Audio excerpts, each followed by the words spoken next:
we have already studied about the different types of plants that we see that we find in our surroundings, like herbs, shrubs, and trees, as well as creepers and climbers. And in the last video, we didn't study about creepers and climbers. You know, students, creepers are the plants like watermelon and pumpkins. They spread on the ground. Okay? That's why they are called creepers. But if we talk about plants like money plant, pea, grapevine, they all need support to climb up, like wall or a stick. That's why they are called climbers. So pumpkin, watermelon are few examples of creepers you know very well, and money plant, pea are some examples of climber. A plant is called climber when it needs a support like a stick or wall to climb up, because their stems are very big and very thin. They can't stand like mangoes, rose or tulsi. They need support. That's why they are called climber. And creepers are also weak plants. They lie on the ground, they grow on the ground, that's why called the creepers.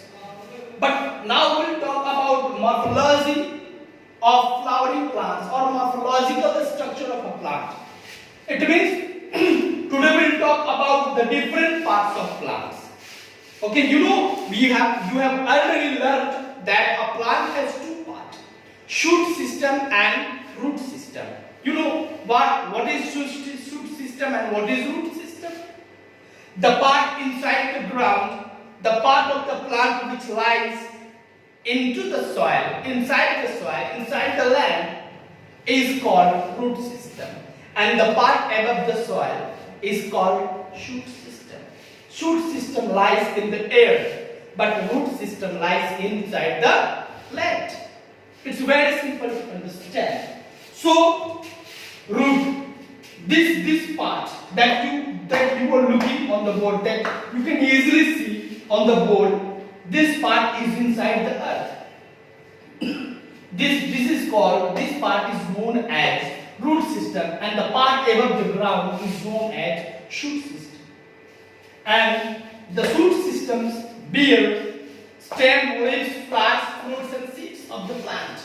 Okay? So in this video will also study about root system and different types of roots. Students, have you seen any plants? You have seen many plants, I know very well, and you know very well also. So roots are the important parts of plants. Without leaves we can't stand, and we can't stand on the ground. In the same way, without roots, plants can never stand. They can never survive. They can never stand. Okay, because roots anchor the plants. We'll talk about them later in the topic which is functions of the roots. But today we'll try to define root. Root is the non-green part of the plant. Root is the non-green part of the plant. Leaves are the green part of the plant. But the color of roots is brown. Roots are brown in color. Okay? They are non-green part of the plant. It normally remains underground and fixes the plant in the soil. As I told you, root helps plant to stand on the ground. We have legs, and with the help of our legs, we are able to walk and we are able to stand on the ground. In the same way, root helps plants to be on the ground, erected. Okay? Plant roots are mainly of two types. Okay? One of them is taproot, and another example is fibrous root. We have two examples here. Okay? This you can see this is radish. Okay? So this is a picture of a plant having taproot.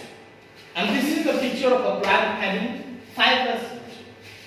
By these pictures, it is very clear that taproot has a main root, a primary root, and they have some lateral roots around it. Okay, but there is no main root. There is no primary root in fibrous root. Okay, many roots are scattered towards all sides. Okay, it will be clear when we will study about it. Plant with taproots have a single thick root coming out from the germinating seed that grows vertically downwards into the soil. Look at the picture again. It is said about the plants having taproot. Plants with taproot have a single thick root. This is the plant, and this plant has only one thick root, which is deep inside the earth, which is downwards the earth. Okay, coming out from the germinating seeds. Okay, this plant, this root, taproot comes out from the germinating seed and goes inside the earth. Such plants are called taproot. Such roots are called taproots. In a plant having only one root as a primary root, which is thick, and the root has also some small kind of roots. Okay, like hair. These roots are called lateral roots. Okay, which grow from the main root. Okay, it is very clear from the picture. And now talk about the fibrous root. So, firstly we will define it. Plants with fibrous roots have many thin, almost equal sized roots growing from the base of the stem. Okay, the plants, you can see here, the plants with fibrous roots have many thin and equal sized roots. You can say this is a kind of plant having fibrous root. Grass, okay, wheat, maize. These are some examples of plants having fibrous roots. These plants have fibrous roots. But if we talk about carrot, radish, okay, mango, neem, they all have taproot. They all have a primary root as well as lateral roots. Okay, so students, once again I would like to define it. Plants with fibrous roots have many thin, almost equal sized roots growing from the base of the stem. Okay, grass, sugarcane, rice, and wheat plants have fibrous roots. You have seen also. Okay, in your field you can see such plants. If your father is a farmer, he always grows rice, wheat, and sugarcane. Just visit your agricultural field and see there. You can easily see. You can easily see outside your house. You can easily see in any ground many grasses are grown there.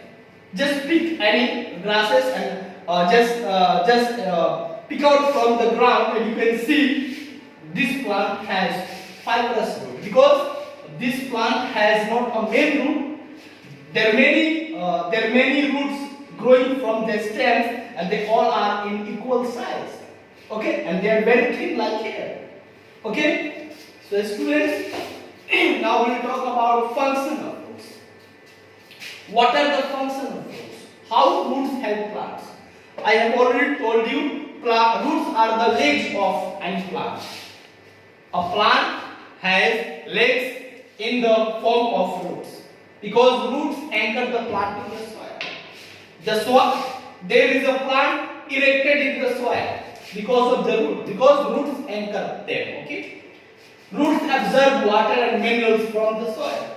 There is a process which is called photosynthesis. Okay, students, plants are often regarded as producer.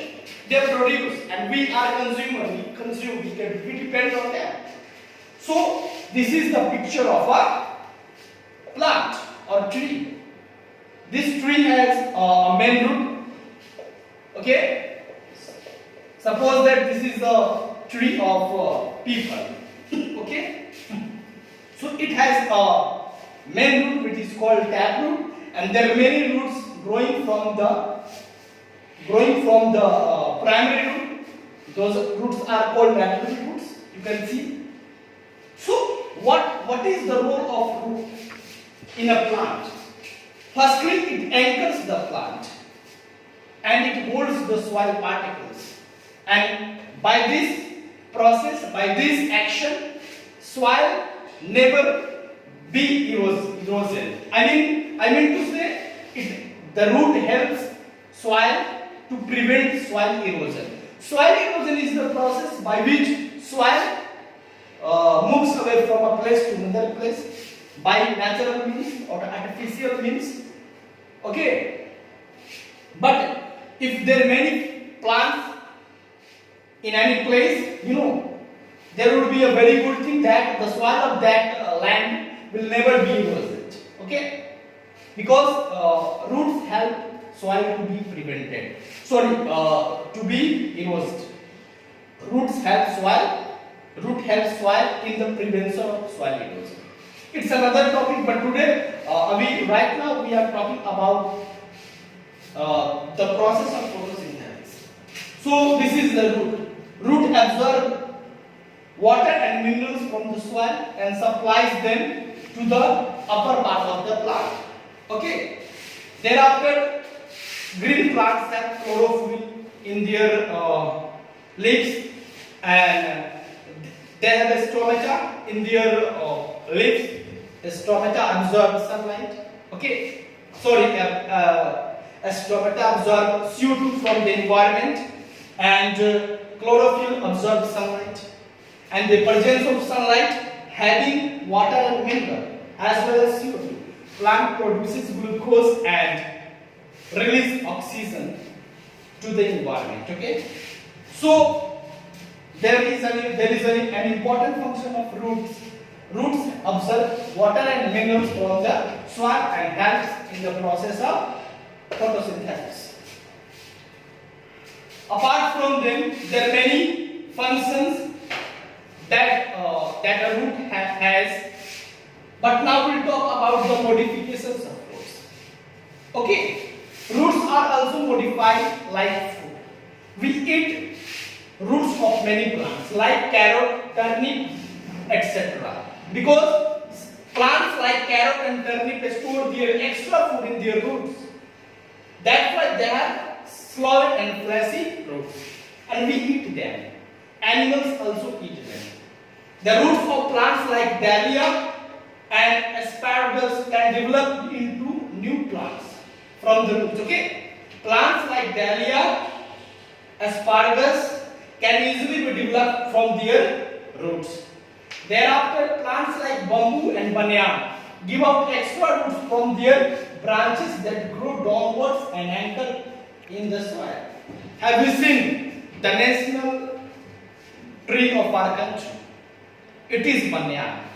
If you see a tree of banyan, you will see many roots coming from their branches and going inside the soil and anchoring the tree. Okay, it is we study about this under the topic modifications of roots. Apart from them, there are many topics like plants like mangrove that grow in mossy areas develop breathing roots that come above the water surface. Their roots are called aerial roots. Okay, if you visit any mossy places, okay, you will see there are many plants like mangrove plants. They have aerial roots. The roots of mangrove plants comes towards air. Okay, their roots are in air, not inside the land. That's why their roots are called aerial roots. Okay, students. Now, in another video, in next video, we'll talk about shoot system, and we'll study about the different parts of plant like stem, flower, seed, etc. We also study about the structure of a flower and a structure of a leaf in another video. Thank you very much.